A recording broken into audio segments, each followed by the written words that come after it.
Welcome to Mechanic. Today we have a 2016 BMW i3, and on this vehicle I'm going to show you how to be able to replace the switch in here in case it doesn't work. So there's a switch here when you put your hand in that you press up, and it's supposed to unlock the actuator unit that's mounted down here so your hatch will go up. And sometimes those can wear out, and you'll know because other functions will work, like the button inside there will work, or your key fob generally will still open up the hatch unless it has shorted the whole thing out. So you'll need to manually be able to open up the hatch if nothing is working, and then being able to gain access by removing the interior panel there.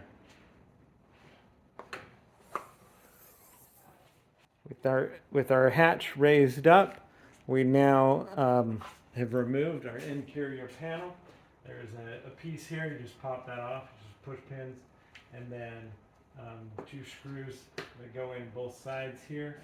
Undo those, and then pop these clips off, and then you're being able to just pull this off. There's two screws and another two screws, two T25s here, two T20s right here. And then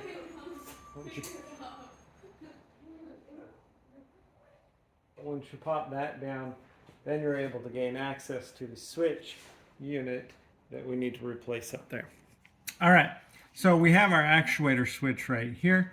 It's a little button that you press from the outside, and then one electrical connection.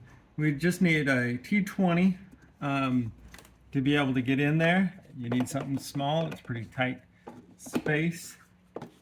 Might need a flexible head on it, depending on what you got to get in there.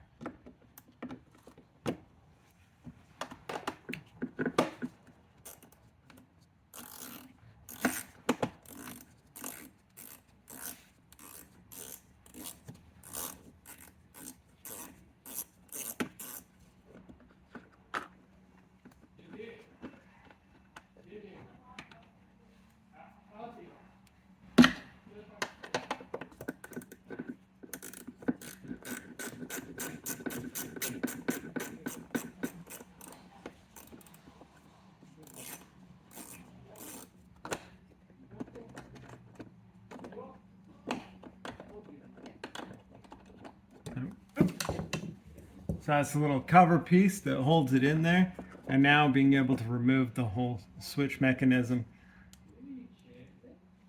Unplugging the electrical connector. There we go. And then just go ahead and get a new one of these to be able to replace the switch if that's what has gone bad. It's just a very simple switch. It's got two prongs in there that just when you push it, it's supposed to unlock your hatch here. So we put our electrical connection back in for the reinstall. There we go. And then taking our the little bracket that holds it all in there,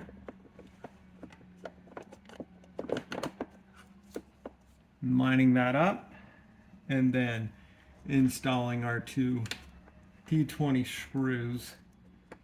And so we just got to install them, tighten those up, and then last thing is you put your